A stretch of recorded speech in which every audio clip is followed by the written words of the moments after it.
आणि यानंतर एक मोठी बातमी आहे। सरसकट शेतकरी कर्जमाफीसाठी शरद पवार गट आक्रमक झाल्याचं पाहायला मिळतंय। संभाजीनगरच्या केम्ब्रिज चौकामध्ये राष्ट्रवादी शरदचंद्र पवार पक्षाकडून आंदोलनाची हाक देण्यात आलेली आहे। रोहित पवार सुद्धा या आंदोलनामध्ये उतरलेले आहेत। सोबतच सुप्रिया सुळे सुद्धा या आंदोलनामध्ये थोड्याच वेळात सहभागी होणार आहेत।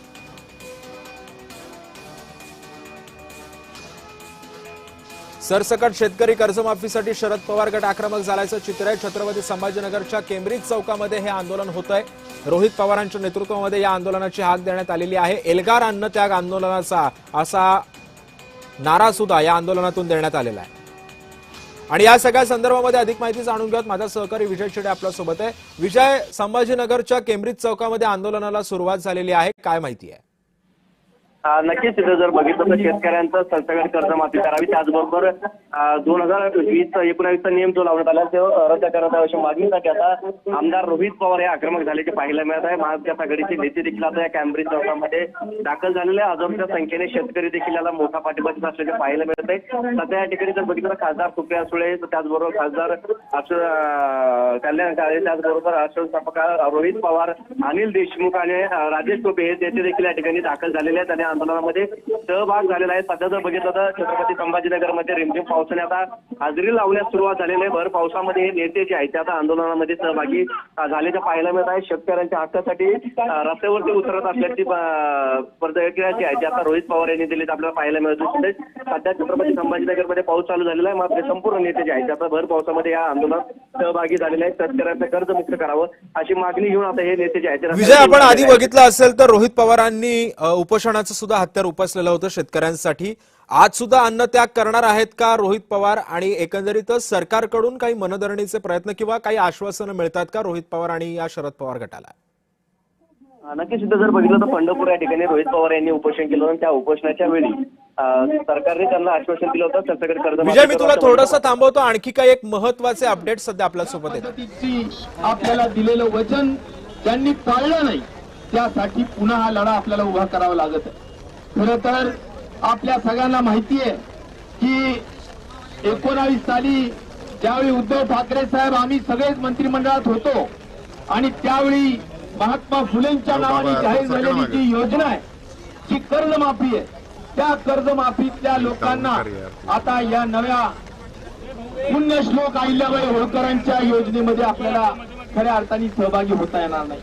त्याचं कारण असं आहे की आज मोठ्या पद्धतीने हे सगळे लोक थकबाकीत आहेतच आणि त्यामुळे त्यांची 100% पुन्हा 2027 जून पर्यंत जोपर्यंत ते 100% कर्ज भरत नाहीत आणि बेबाक होत नाहीत, चालू बाकीदार होत नाहीत, तोपर्यंत त्यांना 50,000चं सानुग्रह अनुदान सुद्धा मिळणार नाही। या सगळ्या गोष्टी अन्यायकारक आहेत। मी आज बऱ्याच गावांमध्ये दौरा केला, त्यानंतर एकच कळतंय की जवळजवळ 70% 80% शेतकऱ्यांना या कर्जमाफीचा लाभ मिळत नाही आणि त्यामुळं या योजना किंवा ही जी कर्जमाफी आहे ही खऱ्या अर्थाने आपल्या शेतकऱ्यांना लाभदायक असणार नाही आणि त्यामुळं यातल्या अटी शर्ती काढणं ही आजच्या काळाची गरज आहे। एवढंच आजच्या या निमित्ताने आपल्या सगळ्यांची मागणी आहे।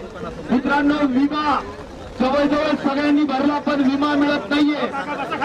आपण जर बघितलं राज्य शासनाचे जे काही सन्मान योजनेचे पैसे शेतकऱ्यांचे ते मिळत नाहीत, पैसे वर्ष मिळत नाहीत आणि त्यामुळं ह्या ज्या काही योजना आहेत त्या फक्त त्या ठिकाणी निवडणुका डोळ्यासमोर ठेवून काढलेल्या योजना आहेत आणि म्हणून आपल्या सगळ्यांना माझी विनंती आहे की आपण सगळ्यांनी या ठिकाणी रोड ब्लॉक करून आपल्या सगळ्यांनी या न्याय हक्काच्या पाहिजे।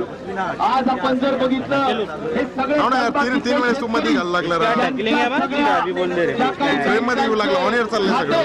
त्या सगळ्यांना होल्ड लावण्याचं काम या बँकेंनी केलेलं आहे। त्यामुळे बँकेतून कर्ज मिळत नाही, एटीएम मधून पैसे काढता येत नाहीत, अशा अनेक गोष्टी आज अडचणीच्या शेतकऱ्यांना ठरलेल्या आहेत आणि त्यामुळं आपण सगळ्यांनी या आंदोलनात सक्रिय सहभाग घ्यावा आणि मोठ्या पद्धतीने ह्या मागण्या मान्य केल्याशिवाय आंदोलन आपलं चालू ठेवावं अशा पद्धतीचं आव्हानात्मक विनंती या निमित्ताने मी करतो।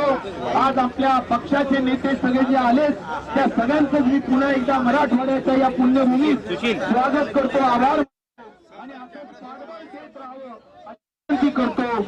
आदरणीय पक्षाचे अध्यक्ष शशिकांतजी शिंदे साहेब यांना विनंती करतो की त्यांनी मार्गदर्शन करावं।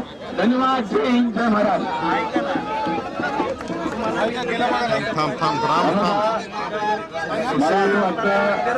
सुशील माग इथं थोडासा आवाज या पावसामुळे नीट येत नाही, थोडं वरती घ्या ना तुम्ही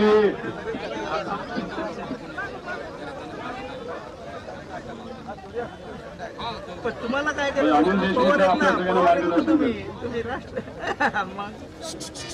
आज या शेतकऱ्यांच्या मागण्यासाठी आयोजित करण्यात आलेल्या या आंदोलनामध्ये उपस्थित राष्ट्रवादी काँग्रेसच्या नेत्या माननीय सुप्रियाताई, आमच्या राष्ट्रवादी काँग्रेसचे राज्याचे अध्यक्ष माननीय शशिकांतजी शिंदे, काँग्रेसचे राज्याचे अध्यक्ष सन्माननीय हर्षवर्धनजी सपकाळ, आमचे सहकारी राजेशजी टोपे, बाकी आमचे सर्व सहकारी, त्याचबरोबर राष्ट्रवादी काँग्रेसचे युवा नेते माननीय रोहितजी पवार आणि मोठ्या संख्येने उपस्थित असलेल्या आमच्या शेतकरी बांधवांना तिथे आपण जाता सर्वांचे भाषेचे ऐकलो। आज आपला महाराष्ट्रातला शेतकरी अतिशय अडचणीत आहे।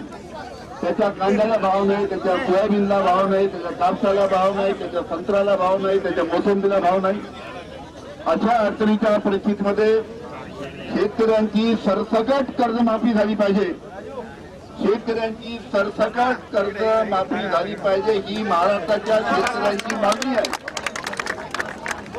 आणि या मागणीसाठी प्रामुख्याने इतक्या मोठ्या प्रमाणात या संभाजीनगरच्या जिल्ह्यातील विभागातील शेतकरी या ठिकाणी उपस्थित आहेत। मला अतिशय दुःख आहे की मधल्या काळामध्ये पंढरपूरला सुद्धा या मागणीसाठी आंदोलन झालं, तिथे रोहितजी पवार, शशिकांतजी शिंदे, हर्षवर्धनजी सपकाळ सर्व मंडळी तिथे उपस्थित होती आणि त्या आंदोलनामध्ये राज्य शासनाच्या माध्यमातून आश्वासन देण्यात आलं होतं की 22 तारखेला आपण चर्चा करू आणि 22 तारखेला चर्चा करून त्या बाबतीत निर्णय घेऊ।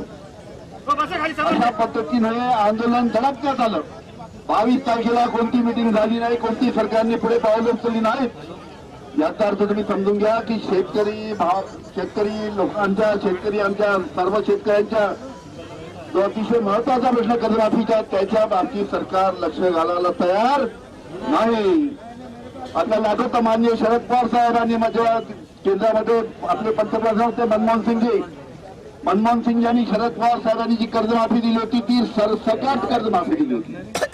त्याच प्रकारची सरसकट कर्जमाफी यावेळेस सरकारने दिली पाहिजे याच्यासाठी आंदोलन आहे आणि हे आंदोलन आता पुढील काळामध्ये प्रत्येक विभागात काँग्रेस, राष्ट्रवादी बाकी सर्व मित्र पक्ष आहेत त्यांच्या माध्यमातून होईल। याला चांगल्या पद्धतीने पाठिंबा दिल्याशिवाय, या सरकारला चांगल्या पद्धतीने या आंदोलनाला संदेश केल्याशिवाय हे कर्जमाफी करणार नाही हे आपण सर्वांनी गोष्ट लक्षात ठेवावी। या ठिकाणी मोठ्या संख्येने आपण इथे उपस्थित झालात त्याबद्दल सर्व शेतकऱ्यांचं मी इथे मनपूर्वक इथे आभार मानतो, अभिनंदन करतो आणि माझे 2 शब्द संपतो। धन्यवाद। इथं शिवसेनेचे जिल्हाध्यक्ष इथं आलेले आहेत। इथली सर्व नेते सहभाग घेणार होते पण उद्धव ठाकरे साहेबांची त्यांचा दौरा चालू असल्यामुळे आणि शिर्डीला त्यांचा कार्यक्रम असल्यामुळे सगळेच त्यांच्या बरोबर आहेत। मी विनंती करतो जिल्हाध्यक्ष शिवसेना यांना मार्गदर्शन कुठे गेले या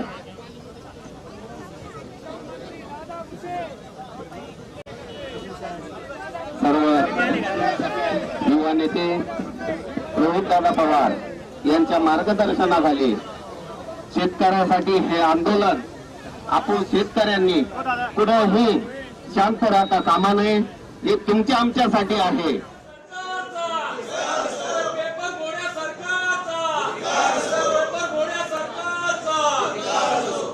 एमपीएससीची परीक्षा ऑनलाईन घेणाऱ्या सरकारचा, एमपीएससीची परीक्षा ऑनलाईन घेणाऱ्या सरकारचा, एमपीएससीची अन्यायकारक परीक्षा ऑनलाईन घेणाऱ्या सरकारचा, ऑनलाईनच्या माध्यमातून भ्रष्टाचार करणाऱ्या सरकारचा, ऑनलाईनच्या माध्यमातून एमपीएससीच्या विद्यार्थी अन्याय करणाऱ्या सरकारचा